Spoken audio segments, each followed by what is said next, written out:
My wife discovered me in my most intimate moment. I thought she was already asleep when she discovered me having sex while watching gay movies. However, this changed my life because I finally came out of the closet. Stay until the end to know this story. So make yourself comfortable, and we invite you to subscribe to the channel and activate the little bell so you don't miss any video. The silence in the house was overwhelming. It was a Tuesday afternoon, and my wife, Claudia, was out visiting her sister. I was alone, surrounded by the echo of a life that, in many ways, no longer felt like mine. I had finished work early and decided to sit on the couch. It was not something I usually did, but that day I dared to look for something I had been wanting to watch for a long time. I found a movie that had been secretly recommended to me, a simple story, but one that reflected feelings I had been holding in for years. At first, I was afraid to even play it. I looked around as if someone could see me. It was ridiculous. I was alone, but the guilt weighed so heavily on me that I felt the air become thick. Finally, I pressed the button, and images began to fill the screen.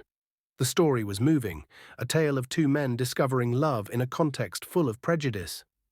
I identified with their struggle, even though I had not yet had the courage to face mine. The movie then became a bit more erotic with scenes of gay relationships. I couldn't help but feel an erection in my pants and started stroking my tool. Are you liking the video so far?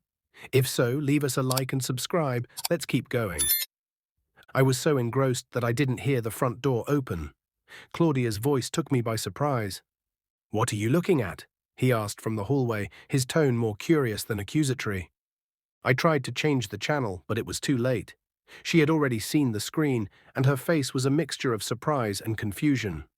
I froze, the remote control trembling in my hand. "Why are you watching that?" he insisted, advancing toward me with cautious steps, as if he feared what he was about to hear. I could no longer hide it. The truth had been building up inside me for years, looking for a moment to come out. And even though I hadn't planned it this way, I knew there was no turning back now. I took a deep breath and set the remote control aside. It felt like the world stood still as I prepared to speak.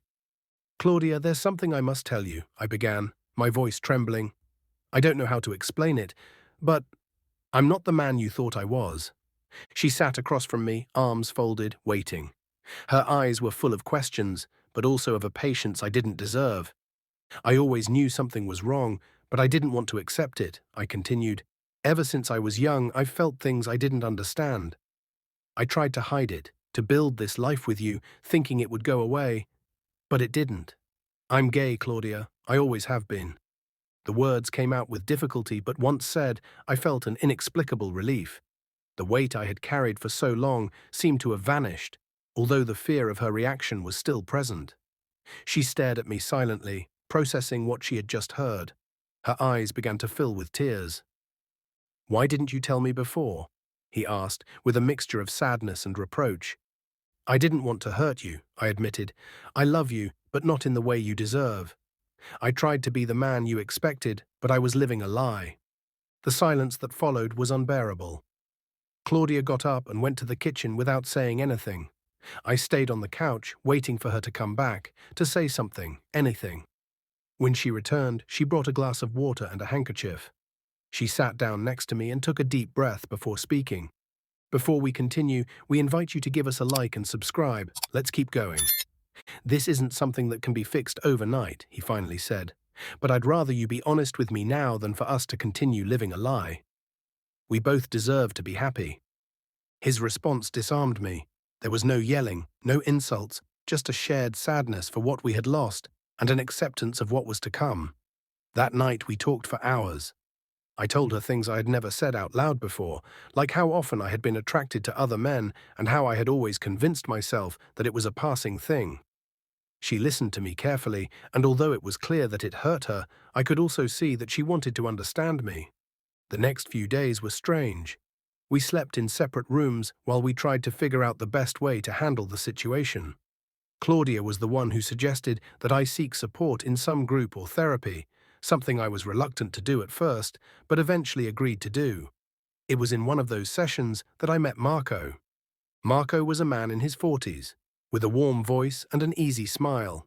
He had attended the group for several years and offered to be my guide on this new path. At first, our relationship was purely supportive. He would share his expertise and help me navigate the confusing emotions I was feeling. But over time, that connection evolved into something more. I remember the first time we met for coffee after a session. It was a rainy afternoon, and the atmosphere of the small cafe felt intimate and cozy. We talked for hours, and for the first time in a long time, I felt like I could be completely myself. There were no judgments, no expectations, just two men sharing their lives. When I finally decided to tell Claudia about Marco, it wasn't easy. Although we had already begun the process of separation, we were still an important part of each other's lives. I explained that I had met someone who made me feel alive, who helped me understand myself better. To my surprise, she was supportive. "I just want you to be happy," he said with a sad but sincere smile. "It will always be difficult, but if this is what you need, then go ahead." Over time, my relationship with Marco grew stronger. I discovered things about myself that I had never imagined, and for the first time in my life, I felt free. It wasn't all easy, of course. There were moments of doubt and fear, but every step I took brought me closer to the life I had always wanted. Don't forget to subscribe and like us for more content like this. Let's keep going. Claudia and I remained friends. Although our marriage ended, our relationship evolved into something different, something more authentic.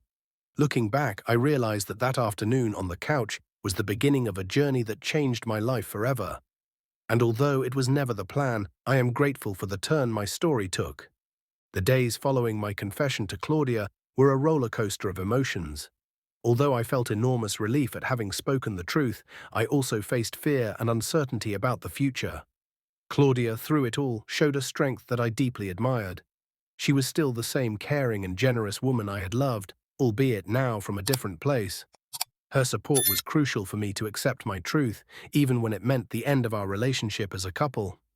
For his part, Marco became a refuge in the midst of all the emotional turmoil I was going through. With him, every encounter was a lesson in what it meant to live authentically. He taught me to look at my reflection with pride, to accept my flaws and virtues without hiding. There were times when I felt that everything was too fast, that my life was being reconfigured in ways I could barely comprehend. But Marco always knew how to give me the space I needed. One of the most significant moments in this process came when I decided to visit my parents. Although they no longer lived nearby, I felt it was time to face another great truth, to tell them who I really was. I had no idea how they would take it, especially my father, who had always been a man of few words and conservative values. Marco encouraged me to be honest, reminding me that, even if the outcome was not as expected, the truth was something I owed to them and to myself. The conversation with my parents was difficult, as I expected. My mother cried, but not because she was angry or disappointed, but because she regretted not seeing my struggle sooner. My father, on the other hand, remained silent for much of the time, staring at the floor as he processed my words. Finally, he looked up and said something I will never forget. "You will always be my son, no matter what. What I want is for you to be happy." That moment was a turning point. I felt that although the road ahead would be long, I had the support of those who mattered most in my life.